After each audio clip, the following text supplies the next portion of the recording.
बिस्मिल्लाहिर्रहमानिर्रहीम, अस्सलाम वालेकुम दोस्तों, कैसे हैं आप। मैं उम्मीद करता हूं जी आप सब अच्छे होंगे। आज का जो हमारा टॉपिक है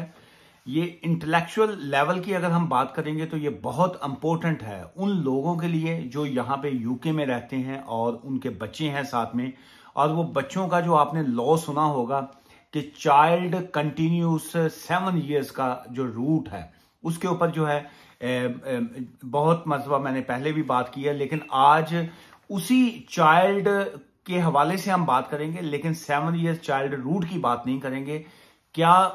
जो अगर किसी के चाइल्ड हैं, किसी के बच्चे हैं, तो क्या उनको 7 साल ही वेट करना पड़ेगा कि वो 7 years चाइल्ड रूट के ऊपर एप्लीकेशन डालें, बच्चों की बेस के ऊपर अपना वीजा करवाएं या बच्चों का वीजा करवाएं? क्या ये लाजमी है कि 7 years से पहले जो है, या बच्चा अगर यहाँ पे पैदा हो गया या बच्चे की एज 6 month है या 1 year है या 2 years है, तो क्या तब हम एप्लीकेशन नहीं कर सकते हैं? ये बड़ा एक अहम लीगल हवाले से जो है एक बड़ा अहम टॉपिक है, उसके ऊपर मैं बात करूंगा। जो सेक्शन 55 है ऑफ द इमिग्रेट जो border and citizenship immigration act जो 2009 है, ये जो सेक्शन 55 है ये कानून ने दिया हुआ है। बॉर्डर एक्ट जो 2009 है उसके हवाले से ये है कि चाइल्ड की वेलफेयर जो है, जो चाइल्ड की जो फ्यूचर है, वो सेक्शन 55 के हवाले से गवर्नमेंट की ड्यूटी बनती है कि उसको सेफ गार्ड करें और बच्चों को जो है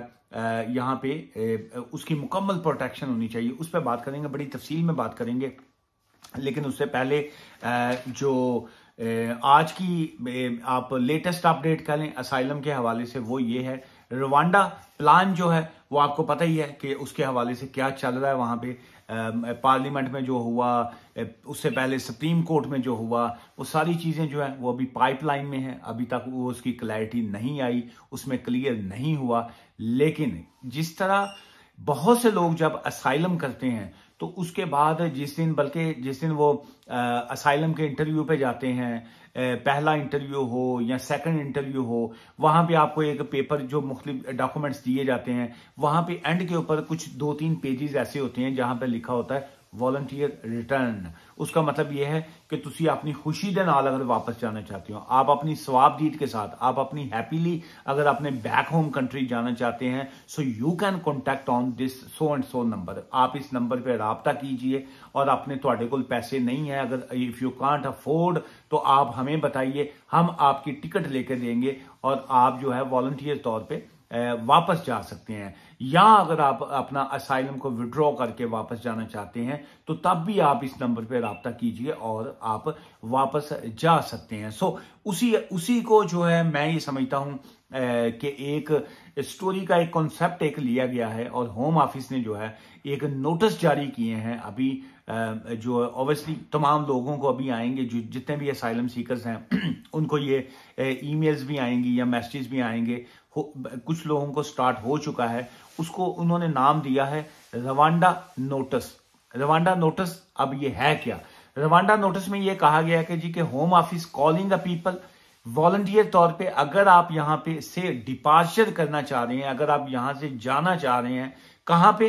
रवांडा में। अगर आप रवांडा में जाना चाह रहे हैं तो आप वहां पे जा सकते हैं, आप अपनी मर्जी से जा सकते हैं। उन्होंने पहला पॉइंट ये दिया है कि first of all you need to take a legal advice, कि आप लीगल एडवाइस ले लो। ऐ ना हो कल तुम साढ़े उत्ते पा दो कि आप लीगल एडवाइस ले लें, ये ना हो कि कल को आप हम पे डाल दें कि जी आपने हमें नोटिस भेजा है, शायद ये नोटिस इसलिए है कि ये नोटिस है। टेक्निकली जब भी कभी कोई नोटिस आता है, चाहे वो आप का होम ऑफिस से नोटिस आए, आपका यूनिवर्सिटी से नोटिस आए, आपका काउंसिल वालों का नोटिस आए, आपका किसी कोर्ट से नोटिस आए, बंदा नोटिस का वर्ड सुनकर डर जाता है। सो इस वजह से उन्होंने होम ऑफिस ने ये वर्ड यूज किया है नोटिस का। लेकिन टेक्निकली तौर पे उन्होंने साथ ही नीचे लिखा है कि भाजी ये नोटिस डराउन वास्ते नहीं है, तुहानू असी वैसे आपको हमने इन्फॉर्म किया है, इंतबाह किया है, आपको इन्फॉर्म किया है कि अगर आप अपनी खुशी से जाना चाहते हैं, so first of all you need to take a legal advice. Legal advice ले लीजिए एंड और हम आपको जबरदस्ती नहीं भेज रहे हैं, हम आपको we are not forcing you कि आप मस्ट जाएं। हम आपको सब ये कह रहे हैं कि अगर आप जाना चाहते हैं तो जो है आप हमसे राब्ता कीजिए to send a offer letter या offer to the home office, आप होम ऑफिस को कहिए कि आप हमें ऑफर कीजिए और हम जो है रवांडा जाने को तैयार हैं। जो लोग इस वक्त असाइलम पे हैं,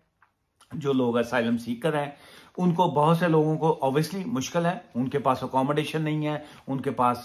जॉब की परमिशन नहीं है, खाने पीने को पैसे नहीं है, बहुत मुश्किल में है। जॉब पे जब जाते हैं या जॉब ढूंढते हैं तो उनको जॉब नहीं मिलती है। सो इस वजह से बहुत से लोग चाह रहे होते हैं कि चलिए कोई तो रास्ता निकले, असी वापस से जाना कोई नहीं, हम अपने मुल्क में तो जाना नहीं चाहते, तो चलिए अगर होम ऑफिस हमें फूड देता है, शेल्टर देता है, छत दे रहा है, रोटी कपड़ा और मकान जो है, वो जो भट्टो साहब का नारा था, वो कहते हैं जी कि हमें रोटी कपड़ा और मकान अगर होम ऑफिस दे रहा है और वो प्रॉमिस कर रहा है कि हम आपको देंगे, तो बेटर ही है कि चलो चल जाने हैं। सो इसलिए जो है ये जो रोटी कपड़ा और मकान का नारा जो है, स्लोगन जो है, ये होम ऑफिस ने भी रवांडा के नोटिस के नाम से लगाया है कि अगर आप चाहते हैं कि हम रवांडा में चले जाएं और वहां पे आपको रोटी कपड़ा और मकान मिले, आप हमसे बात कीजिए, हम आपको रवांडा में भेजेंगे और आपको ये तीनों चीजें जो है वहां पे मैसर होंगी। सो इस वजह से जो है अगर वाकई ही अगर आप जाना चाहते हैं तो इंटायरली अप टू यू, आप जो है बिल्कुल आप होम ऑफिस से रब्ता कर सकते हैं। ये एक अपडेट थी रवांडा के हवाले से जो मैंने आपके साथ शेयर की। लेट्स बैक टू जो एक्चुअल हमारा आज का पॉइंट है जिसके ऊपर मैं बात करना चाह रहा हूं, दैट्स सेक्शन 55 जो है, जिसकी मैंने स्टार्टिंग में जो है आपको प्रीएम्बल उसका दिया, उसका मैंने जो था इब्तिदाइया आपको बताया कि ये जो सेक्शन 55 है उसमें ये आता है, ये कानून का एक सेक्शन है जो इमिग्रेशन एक्ट 2009 जो है 2009, उसमें बड़ा क्लियरली लिखा हुआ है, कैटेगोरिकली लिखा हुआ है कि होम ऑफिस जो है जब भी कोई केस का फैसला करे, जब भी किसी केस को कंसिडर करे, द होम ऑफिस मस्ट का वर्ड उन्होंने यूज किया है, मस्ट टेक इनटू अकाउंट जो है कि वो उसको ये देखे कि to need to safeguard and promote the welfare of children in the UK. वो बच्चे जो यूके में हैं, वो पैदा हुए या यूके में रहते हैं, उन्होंने पैदा का वर्ड नहीं यूज किया, they have not use the word कि the child only born in this country, they use the word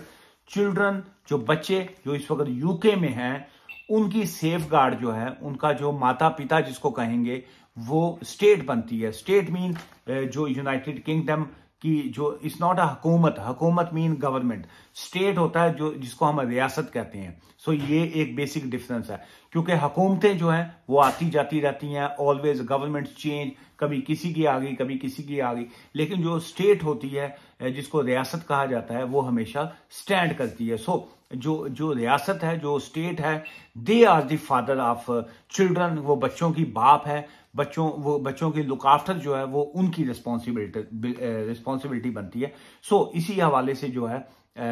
section 55 की अगर आज हम बात करेंगे तो क्या बहुत से बच्चे जो इस वक्त यूके में रहते हैं, चाहे वो यहाँ पे बॉर्न हुए या कहीं और बॉर्न हुए, लेकिन यहाँ पे रहते हुए उनके पेरेंट्स के पास वीजा नहीं है, लीगल नहीं है, किसी भी वीजे पे आए लेकिन इस वक्त ओवरस्टेयर हैं, उनके साथ बच्चे हैं, तो क्या सवाल ये पैदा होता है, द क्वेश्चन मार्क इज कि क्या they have to need for 7 years wait, क्या उनको 7 साल का वेट करना पड़ेगा? The answer is according to immigration rules जो है, they have to wait for 7 years, उनको 7 साल का कंटिन्यूस पीरियड वेट करना पड़ेगा। लेकिन अगर हम 7 साल जो है सेक्शन 55 की बात करें तो जिसमें आता है कि जो स्टेट है they are responsible for that, जब वो स्टेट रिस्पॉन्सिबल है तो फिर क्या वजह है कि बहुत से लोगों की जो एप्लीकेशंस हैं वो रिफ्यूज क्यों होती हैं? उसकी वजह ये होती है रिफ्यूजल की कि जिस वक्त आप लोग एप्लीकेशन करते हैं या बहुत से हमारे कोलीग दोस्त एप्लीकेशन करते हैं तो उसको प्रॉपर एक्सप्लेन नहीं कर पाते हैं। सो मैं आज की इस वीडियो में अवेयरनेस आपको यही देना चाह रहा हूं कि जब भी आप एप्लीकेशन करें so you have to explain them, home office को एक्सप्लेन कीजिए कि जनाब ये जो आपका सेक्शन 55 है ये कहां खड़ा होता है, वेयर इज स्टैंड, आप क्या करना चाहिए कि हमें 7 years चाहे जो कंटिन्यूस पीरियड है उसी का वेट करना चाहिए, तो 7 साल तक जो 7 years तक जो है हम क्या करें, हमें काम की परमिशन नहीं है, हमारे पास फूड नहीं है, हमारे पास रहने को जगह नहीं है, हम अब 7 साल तक का वेट करें कि आप 7 years पूरे होंगे तो तब आप उसके बाद 1 साल या 10 महीने या 12 महीने लगाएंगे और फिर हम बच्चों की बेस पे आप हमें वीज़ा देंगे तो तब तक जो है की करिए सी भूखे मर जाइए, हमें काम नहीं करना क्या। सो आप सेक्शन 55 की को बेस बनाइए और वहां पे एप्लीकेशन फाइल कीजिए कि वेयर वी स्टैंड। सो इसमें मैं ये समझता हूं, अगर मैं क्या समझता हूं, ये लॉ बड़ा क्लियर सा है। ये जितने भी लोग पढ़े लिखे लोग, आप लोग ये मेरा चैनल को देखते हैं, वीडियोस को देखते हैं, गूगल कीजिए कि वहां पे पढ़िए, मेरे पे मत रहिए कि जी कि मैंने कहा, वकील ने कहा तो हम उसको मान लें, मुझे छोड़िए। आप खुद गूगल करें या कानून की किताबें बाय करें, आप वहां पे पढ़िए कि सेक्शन 55 है क्या, क्योंकि मैंने तो इसके ऊपर काम किया है, मैंने इसके ऊपर एप्लीकेशंस की हैं और सो फार अल्हम्दुलिल्लाह उसके ऊपर बड़ा कामयाब एक्सपेरिमेंट भी किया है, उसका रिजल्ट भी लिया है, जिसकी वजह से मैं आज ये अवेयरनेस आपको दे रहा हूं कि वाइड रेंज ऑफ केसेस की अगर हम बात करें, बहुत ज्यादा केसेस की बात करें, तो उसमें यही आता है कि हमेशा चाहे वो स्पाउस वीजे के बाद लड़ाई झगड़ा हो गया, उसके बाद मैरिज ब्रेकडाउन हो गया, उसके बाद अल्टीमेट जो है किसी को अगर वीजे का स्टेटस मिलता है तो on the basis of child मिलता है। लेकिन आज मैं इस, चूंकि ऑलरेडी काफी लंबी वीडियो हो गई है, मैं इस पे